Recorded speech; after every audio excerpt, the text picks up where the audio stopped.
Leia o Evangelho indicado e edifiquemos a nossa fé refletindo sobre o reino que Jesus nos propõe. Todos olharam e então dirão: vede como se amam.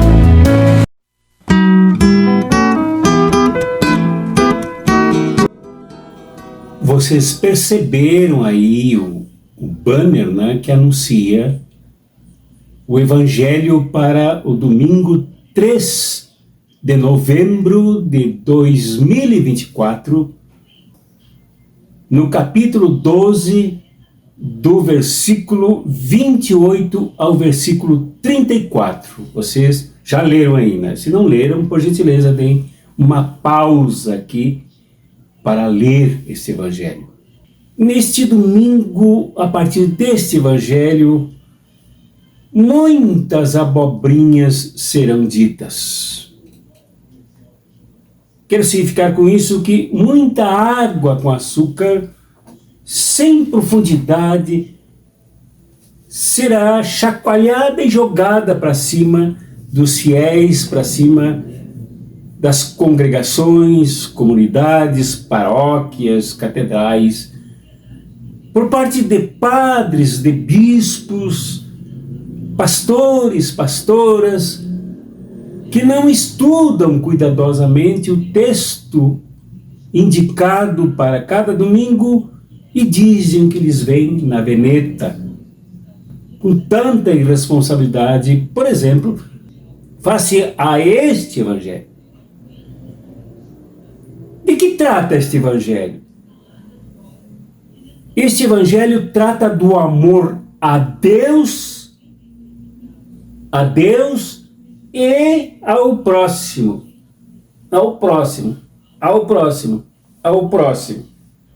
E ele aconteceu como mandamento declarado por Jesus, afirmado por Jesus, num contexto retratado aqui por São Marcos, de extrema violência. Violência que muita gente, ao ouvir o adocicamento sobre o amor, não consegue entender. No entanto, este contexto é que explica, de fato, o que é o amor, tanto a Deus quanto ao próximo. Jesus, aqui no início do capítulo 12, onde se situa esse nosso trecho, conta uma parábola de uma terra que fora arrendada para trabalhadores, capatazes, com este proprietário morando em outro país. Chegou o período de colheitas e de recolher o pagamento do arrendamento. O proprietário enviou trabalhadores seus, de sua confiança, ao arrendatário para que ele pagasse o que devia. Pois este negociante apanhou os cobradores, os trabalhadores, e os torturaram. O proprietário enviou outro, eles mataram. E assim foi enviando, até que pensou consigo: mandarei meu filho, porque vendo meu filho, reconhecendo que ele é meu filho, eles o respeitarão. Piorou a situação. Na avaliação dos que alugaram a terra, agora tinha que matar esse, porque esse vinha se adonar de tudo, expulsando inclusive quem usava a terra como negócio. Violência total. Total violência. Jesus falara também nesse início de capítulo sobre a ressurreição, como é definida aqui pelo Evangelho. Não é a ressurreição como muita gente pensa. Sobre isso falaremos mais adiante. E por causa disso encontrou um paredão de brigas de palavras violentas, de conflitos, choques com os saduceus que não criam em ressurreição, maltratando Jesus e tratando de armadilhas para pegá-lo aí e matá-lo no lugar onde era interpelado. Jesus se encontrava em Jerusalém, aquela cidade já denunciada pelos profetas e pelo próprio Jesus como a sede dos assassinos que matam os profetas, e que sobre quem Jesus falara para Pedro: irei até Jerusalém para sofrer muito e ser morto. Jesus se encontrava no olho do furacão, exatamente no meio da violência mais brutal.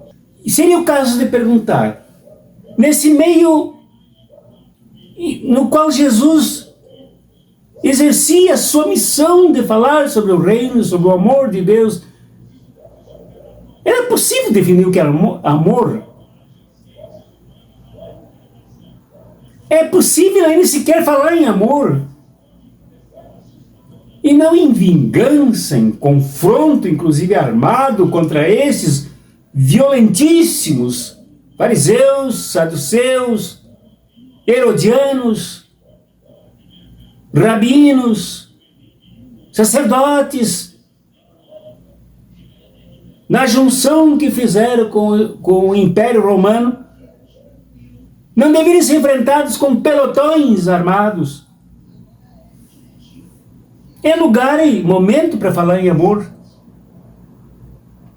Pois é justamente neste contexto violento, nesse contexto abusivo, nesse contexto de armadilhas, de armações das mais criminosas, distorcendo o que Jesus falava, é que era preciso esclarecer o que é o amor. E Jesus o fez. Depois de todos esses confrontos no templo de Jerusalém, onde Jesus já estava agora, em Jerusalém, onde Jesus já chegara desde o capítulo 11, pronto para o confronto, agora um mestre da lei, um teólogo, um doutor em teologia judaica, vem a Jesus perguntar: qual é o mandamento mais importante? Dizem alguns exegetas que este fariseu foi sincero, sensível a Jesus. Ele queria de verdade saber qual é o maior mandamento, já que eles catalogaram, os fariseus, eles, o culto religioso, catalogaram para torturar o povo, obrigar o povo a seguir mandamentos e dogmas como verdades a serem impostas a ferro e fogo. 613 mandamentos. Como escolher o mais importante entre 6 centenas e tanto de mandamentos? No entanto, Jesus foi ao centro de onde emana a força do mandamento, a essência dos mandamentos, a escala hierárquica dos mandamentos, secundarizando todos os outros. Ele foi elogiado pelo fariseu. Nos outros evangelhos, Mateus e Lucas, este homem é incluído na trama dos que armavam contra Jesus. Aqui ele é tratado como alguém honesto. Portanto, se nós juntássemos os 3 evangelhos, nós nos sentiríamos motivados a seguir a maioria. E a maioria diz que esse homem tinha má fé, era movido por intenção má de armar contra Jesus. No entanto, Jesus falou e ouviu dele um elogio. Muito bem, mestre, respondeste excelentemente e corretamente. Mais importante de todos os mandamentos é este: ouve, ó Israel, o Senhor nosso Deus é o único Senhor. Amarás, portanto, o Senhor teu Deus de todo o teu coração, de toda a tua alma, de todo o teu entendimento e de toda a tua força. E o segundo é: amarás o teu próximo como a ti mesmo. Não existe qualquer outro mandamento maior do que estes, Jesus reafirmou. Então o escriba exaltou Jesus: muito bem, mestre, estás absolutamente certo ao afirmares que Deus é o único e que não existe outro que se compare a Ele. E que amar a Deus de todo o coração e de todo o entendimento e com todas as forças, bem como amar ao próximo como a si mesmo, é muito mais importante do que todos os outros mandamentos, muito mais importante do que todos os sacrifícios e ofertas juntos. Atenção, se nesse contexto os moldes são todos sangrados pela violência, pela barbárie, como é agora com o sionismo contra o povo palestino, de que Deus, Jesus fala, cujo mandamento é: ouve, ó Israel, o Senhor teu Deus, amarás ao Senhor teu Deus. É preciso entender quem é esse Deus para que o nosso amor se desperte, para que o nosso amor se derrame, para que o nosso amor se aconteça e não só se declare. Não se trata de romantismo aqui, não se trata de drama teatral, porque o Deus a quem se refere Jesus ao renovar, ao replicar o mandamento, é o Deus dele, e o Deus dele é aquele com quem encontrou Moisés em Midian, lá conforme a narrativa de Êxodo 3:1, que disse: eu ouvi o clamor do meu povo e vi a maneira com que os egípcios o oprimem, e desci para libertar o meu povo, os oprimidos. Esse é o Deus a quem os profetas, inclusive Deuteronômio, Levítico, os profetas se referiram. E é preciso reconhecer que Deus é este. Não dá para dizer que a gente ama um Deus assim, alusivo, um Deus espiritual, um Deus sem carne, sem osso, sem geografia, sem história, sem povo, sem nenhuma relação. Não. O Deus a quem Jesus mandou amar sobre todos os outros deuses é um Deus programático, é um Deus plataformico, é um Deus que tem proposta, que não se compara, um Deus que não se compara com nenhum outro, porque todos os outros das mitologias são opressores ou abençoadores, auxiliares dos opressores. Este Deus a quem deve ser amado, que desperta o nosso amor, é um Deus libertador que desce e se mistura com as misérias com as delapidações sofridas naquele tempo pela escravidão, pelos escravocratas que destruíam as imagens dele no próprio povo, que se tornava miserável, além de pobre e destituído de direitos. Esse é Deus. Esse é Deus a quem Jesus seguia. Esse é Deus com quem Jesus se comprometia. Esse é o Deus em quem Jesus cria.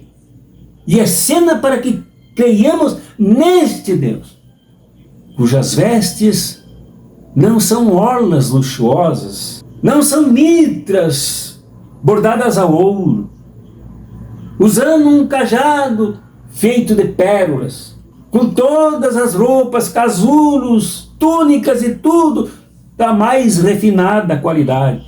É um Deus que se veste de justiça. É o Deus que se veste da liberdade para os oprimidos. É o Deus que se veste do êxodo, saindo da escravidão para a terra prometida. Esse é Deus que deve ser amado. É o Deus de quem nasce o amor, para dentro daquilo que o mandamento chama de toda a tua alma, todo o teu coração, todo o teu entendimento, toda a tua força, para o interior da mais profunda subjetividade humana. É desse Deus que nasce o amor. E é a Ele que o amor deve encontrar. Creio que muita gente que falará abobrinhas, despejará água doce, água com açúcar, não consegue entender este Deus anunciado e replicado por Jesus no mandamento. Porque não tem compromisso, não tem conhecimento, não tem envolvimento, não tem praxis com este Deus.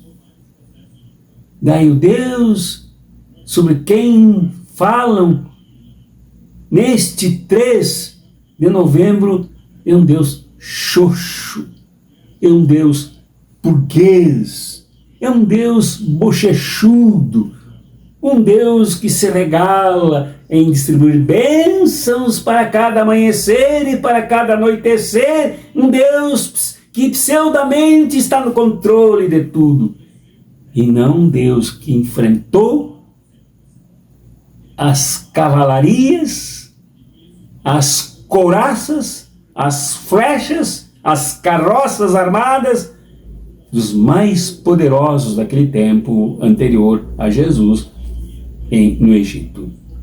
Este é o Deus em quem Jesus crê. Este é o Deus, é bom repetir, que suscita de nós o mais ardente, apaixonado e ardoroso amor.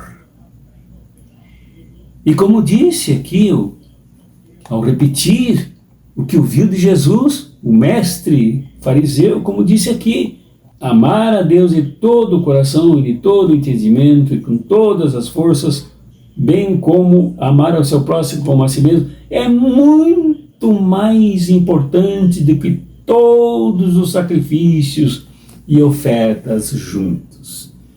Amar a este Deus é mais importante do que missas longas, do que discurseiras, do que filas de padres e bispos, do que músicas vindas lá das galerias, dos que os cantores, das vozes mais auditivamente sonoras, artisticamente tocantes.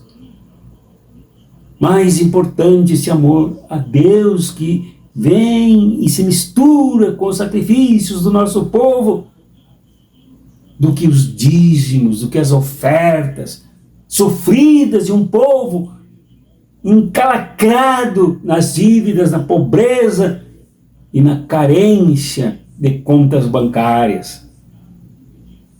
Amar esse Deus é muito mais do que isto. Amar esse Deus é muito mais do que manter um mercado, manter um sistema capitalista, moedor de carnes, que arranca suor para jorrar por nada. por nada que fique com quem trabalha.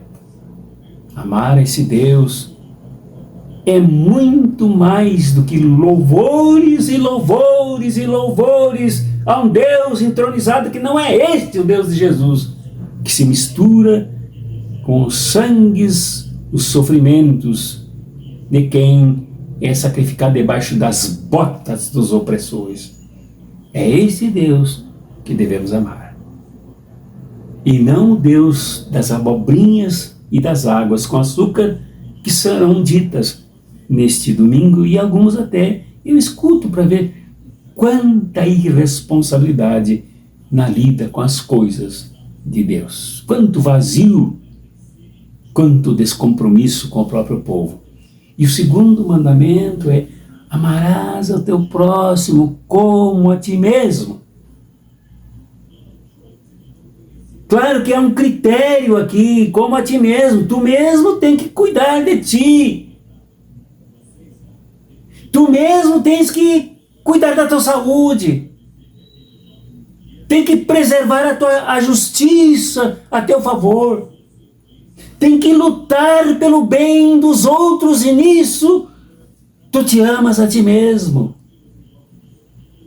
Amar ao próximo como a ti mesmo é entregar-se ao outro muito mais do que acumular para a gente, acumular em favor dos nossos interesses. Amar ao próximo como a ti mesmo faz parte do mesmo mandamento do amor a Deus. Une em duas direções com a mesma força o mesmo amor. Amar a Deus e amar ao próximo. É um esquadro.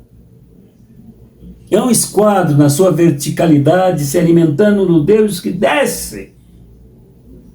No Deus que em Jesus se torna barraca no meio de um povo sofrido. O Deus que em Jesus se torna um ser que dá a cara a tapas, como Jesus sofreu.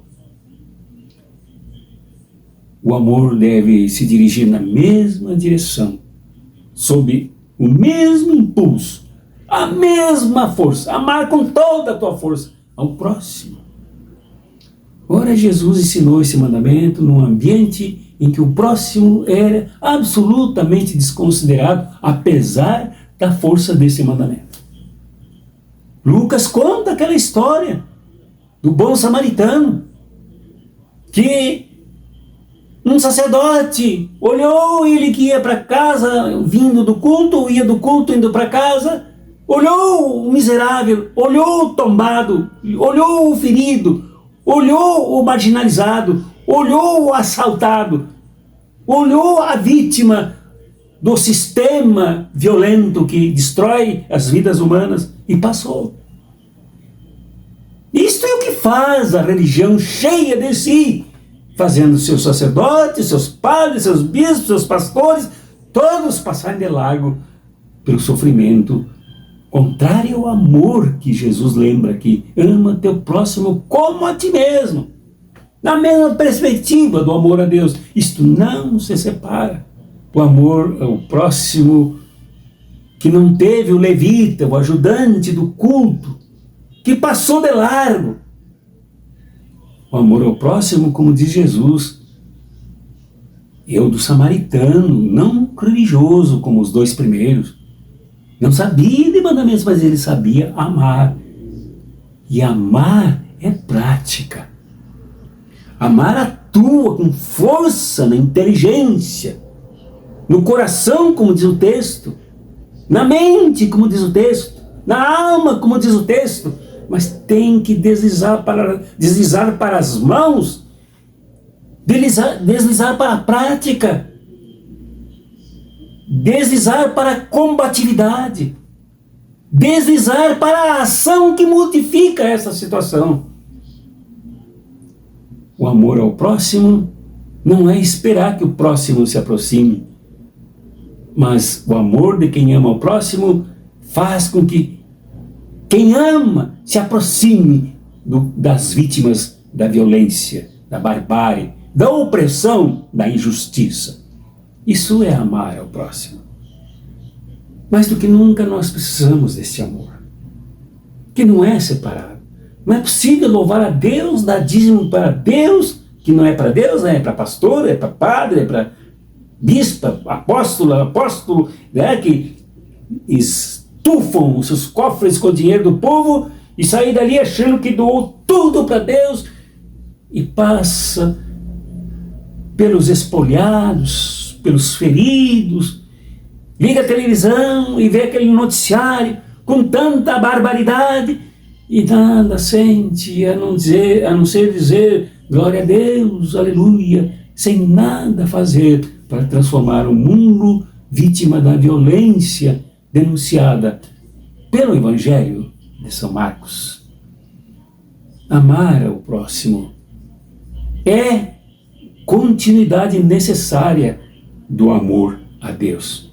Nem sempre sabemos se este amor que temos por Deus é amor, mas quando nos aproximamos, tomamos a iniciativa de nós sermos próximos de quem precisa de solidariedade, aí nós entendemos o quanto o amor a Deus se realiza aqui nesta relação. E quanto esse amor ao próximo suaviza, destrói as nossas hipocrisias, as nossas caras de pau, ao celebrar lá e passar aqui sem nada fazermos, sem lutarmos para mudar este mundo. No final, Jesus se entusiasmou tanto com este fariseu, com esse mestre, com esse teólogo, que chegou a dizer para ele: seu fariseu, não estás distante do reino de Deus. Porque o reino de Deus é exatamente este conteúdo real, concreto e prático do amor a Deus e do amor ao próximo. Se realiza nas duas direções, mas principalmente na direção do próximo, sobre quem 1 João depois disse: se alguém disser que ama a Deus a quem não vê, e odiar ao próximo a quem vê, é mentiroso. Este era verdadeiro. Por isso Jesus disse: não estás distante do reino de Deus, está próximo, está junto. O reino de Deus está aqui. Tu quase entras no reino de Deus, está aqui. Concluindo, os gregos criaram uma maravilhosa noção do amor eros como prazer. Como a pessoa que se basta satisfeita, feliz, prazerosa pelo amor eros, que é uma divindade. O outro é apenas para satisfazer esta necessidade de quem ama eroticamente apenas. Os gregos também inventaram uma palavra para a relação com os amigos: filon, que é o amor dedicado aos amigos. Filantropia, o amor em situação de socorro às vítimas de acidentes, às vítimas da própria natureza ou às vítimas de guerras. Filantropia, amor aos amigos. No entanto, esse amor aos amigos é o amor daqueles que se cultivam a si mesmos, uns aos outros na panela, no reduto do prazer. Um amor limitado. Até que Jesus inventou o amor ágape, que não é uma simples ceia. O ágape é o amor desinteressado, é o amor dedicado radicalmente aos outros, é o amor de quem não pensa em si, não pensa em si mesmo, mas pensa, se move, age e luta pelo próximo. E o próximo hoje é plural. O próximo hoje é diverso. O próximo hoje, em todas as diversidades, na sua grande maioria, é pobre. Muitas vezes miserável, ocupando a parte mais desastrosa das estatísticas econômicas e sociais, cujos indicadores, ao mesmo tempo, falam nas riquezas do PIB, nas riquezas do desenvolvimento 3%, nas riquezas do sistema financeiro. Enquanto isso, este próximo diverso afunda na sua pobreza e na miséria, exatamente por causa do cinismo, da hipocrisia, que não é só religiosa nos louvores, nas adorações, mas é também econômica, política e social, os que usam o povo e os pobres para se abastecerem ainda mais. O amor a Deus e ao próximo nos convoca para mudarmos esse sistema, para participarmos na transformação desse sistema, derrubar esse sistema. Não há como agir e esperar que ele se humanize, porque esse sistema burguês, capitalista, imperialista, no mercado, ele usa a barbárie, ele usa o fascismo, ele usa o fanatismo, ele usa as armas, mas jamais se permitirá ser humanizado, socializado. Não há espaço aqui, a não ser para algumas gotas, para algumas migalhas, para umas pequenas porções, para poucas horas. Só mudando isso para algo muito mais próximo disso que Jesus disse ao fariseu. Não estás distante do reino de Deus. Algo mais parecido com o reino de Deus, com o reino que Jesus vem trazer, da partilha, da celebração, no amor ao outro, na alegria de lutar com o outro, na alegria por destruir esse mal e construir algo que venha a ser bom porque justo, bom porque amoroso, bom porque se avizinha com a paz. Seja assim, meu irmão, minha irmã, para nós todos. Seja assim para ti. Enche-te, planifica-te de amor, planifiquemo-nos do amor, o amor por este Deus, quase que eu diria, esse Deus que tem desenho, esse Deus que tem foto, esse Deus que tem imagem, e a imagem dele é do Deus que desce para viver entre os oprimidos na luta contra o sistema fabricante de opressores, de pobres e de miseráveis. Essa é a chamada. Esse é o recall, recarregarmos a nossa consciência de que o amor nos chama para esta grandeza na relação com o outro. Deus, pois, te abençoe, meu irmão e minha irmã. Deus, pois, permita que o Santo Espírito insufla amor na tua vida, na nossa vida. Deus, pois, te faça semelhante a este fariseu bom, que consigas ouvir lá no interior do teu coração, no interior da tua mente, na captação do teu conhecimento, que tu ouças: não estás distante do reino de Deus.